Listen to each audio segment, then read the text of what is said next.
Scorpio rising and Scorpio moon people, this is your weekly, I almost said monthly because I just got done doing monthlies a little bit ago, weekly astrological horoscope for the week of June 5th, 2017. And a quick reminder for you all out there, if you're ever wondering why do astrologers and readers and things like that say check out your rising sign, I have a special video about that and answering all the questions I always get on the main channel page. It's a featured video. It goes through the whole process of finding your rising sign and how it really looks when you look at a person's natal chart. So you may want to check that out for clarification. And of course, if you ever want to get a session with me, you can follow the links below or go to integrativemysticism.com. So what is going on, Scorpio, when it comes to your astrology this week? Well, the Scorpio energies are going to be impacted by a lot of good. Actually, there's a lot of really helpful angles going on this week. Monday and Tuesday, we've got Mercury, planet of communications, haste, and speed, moving through your 7th house of committed partnerships, Taurus. Remember, that's your closest one-on-one relationships, your boyfriend, girlfriend, husband, wife, BFF, business partner, roommate, all the people you spend all your closest one-on-one time with. And it's sextiling, as in reaching back with an assisting energy, to Chiron, currently in your 5th house of love and romance and your relationships through children. And there's an opportunity to actually have some kind of fix from one area to the next. There could be a best friend or possibly even somebody really close to you who helps patch up a rift or a disagreement or perhaps even some kind of tension between you and a child or you and a lover. There could be a situation where a lover patches things up between you and a business partner, a child patches things up between you and your best friend. But all areas, when it comes to sextiles, are reaching across the boundaries of their respective houses and lending assistance to one another. Now, a lot of this looks like the issue may be with a child or with somebody that you love and care about in a romantic way. But allow people to actually kind of come in. Sometimes we're afraid of letting third-party people in, or we don't want to have that go on for too long, but this will be good. Later on in the week, we've got Venus in the 7th house of committed partnerships, forming a gorgeous sextile to Mars, currently in your 9th house of higher education, spiritual practice, as well as long-distance travel opportunities, and government legal proceedings, and all kinds of good things like that. And there may actually be something put to paper, set in stone, when it comes to a committed partnership. Some of you may decide that this is the time to start merging, you know, whether it's moving in together, joining finances, or maybe even making some kind of big joint purchase to cement the union in a committed partnership that you have. And if you've been trying to make any kind of long-term or binding business arrangements or business partnerships with people from overseas, or simply to make that connection overseas, this is the kind of energy you want to see. So good luck with that. So what's going on with your cards then, this week? Well, it looks like this week for your spiritual advice, we've got the card of the Oath. Alright, we talk about the oaths, we talk about pledges, pacts, and promises, of course, but they're being kept this week. And this is going to be an interesting week for a lot of you Scorpio people, because people who owe things to you and people that you owe things to are all coming back to finally start settling everything. Whether it's people coming back and making good on promises that they have not kept or fulfilled to you, or situations that you may have to actually go and fulfill yourself, this is the time where you notice that those energies are flowing and we're starting to get everything fair and square between everybody else. The Oath card can indicate if a person is trying to fulfill a pledge or an oath to you, do not take it off the table just because you're trying to be charitable to them, you're trying to be kind to them. It actually may be something that they need to do on their own honor, and that may be doing them a whole more wealth of good than you doing something for what you think could be their convenience.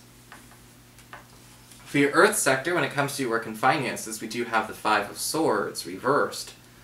And this is a lovely card to get reversed because this can indicate the end of a long-standing conflict or any challenges you may be having going on in the workplace. In fact, sometimes the 5 of Swords can indicate material reparations for those of you that are maybe in a situation with your job or with a government or legal situation where you are owed entitlements or compensation.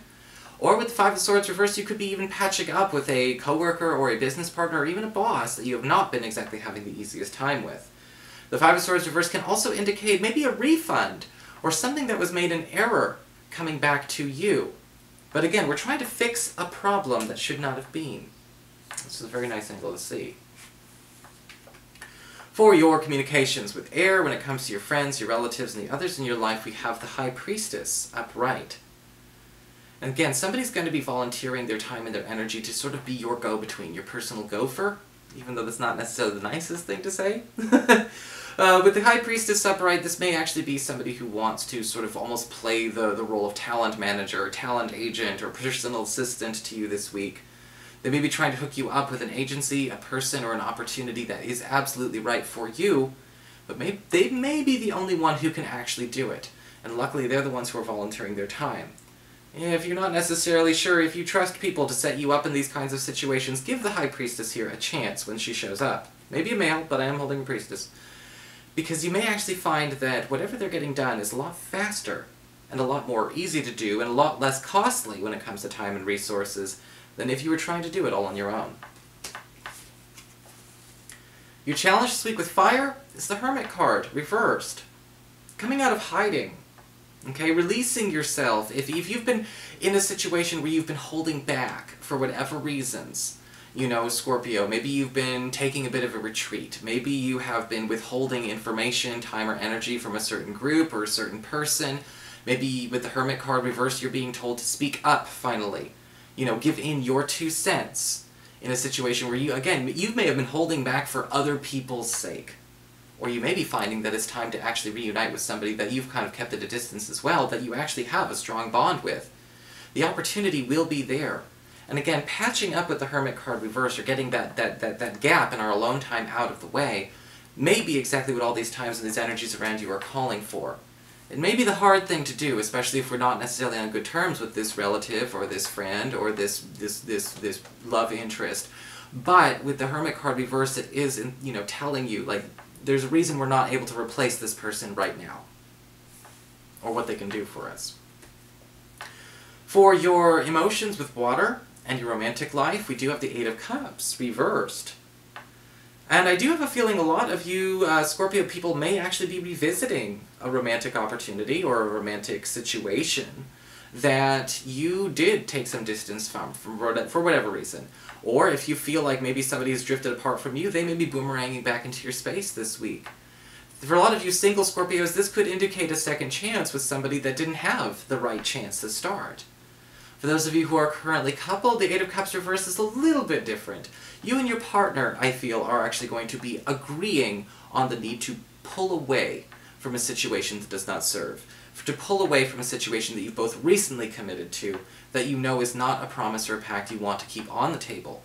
You may actually talk your partner out of making a very, very serious mistake, or your partner may talk to you out of making a serious mistake when it comes to making a pledge or a promise or signing a contract of your own, and backing out of it before it's made is the right thing to do. So that is your horoscope. I hope you enjoyed it. If you did, please like, share, and subscribe. You know I appreciate it. And of course, if you ever like to get a session with me, you can follow the links below, or go to integrativemysticism.com.